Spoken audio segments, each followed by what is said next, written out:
tänane mäng natukene positiivsema skooriga kui viimati Transiga kohtudes 2 väravat vähem taga. Teine poolaeg oli Pärnu poolt hoopis teistsugune kui esimene ja ikka väga näljaselt ajasite seda väravat taga, mille taha siis ikkagi see kas või auväravgi täna jäi?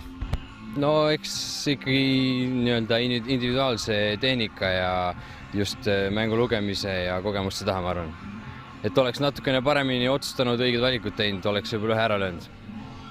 Järgmine mäng Pärnul ees ootamas nüüd tuleb karikas kõigepealt, eks ju, 17. juunil ja järgmine liigamäng alles juuli lõpus, pikk puhkus poistel siia vahepeal kulub vist päris marjaks ära. Ei, seda kindlasti, eks poisid on natuke väsinud ka sellest ja isegi tahaks seda puhkust juba nautima hakata vaikselt. No täna pidime veel pingutama, aga nüüd vist saab natukene lõdvemalt võtta pärast pühapäeva eriti, kui karikas on mängitud. Aga sinna läheme ikkagi täie rauaga panema. Edasi pääsu püüdma. Just nimelt. Peale puhkust Tammeka kohe kodus. Tammekaga eriti siin hooaja algusest teil juba 2 aastat järjest üsna võrdsed mängud olnud, et puhanuna Tammekale ikka tuli saba alla.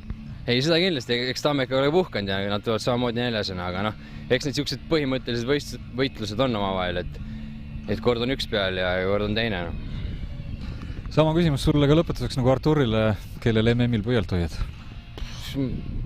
Mulle Aafrika satsid sümpateerivad, pigem Senegal seekord siis. Eksootiline valik üsnagi. Just. Aitäh sulle, Joosep, head puhkust!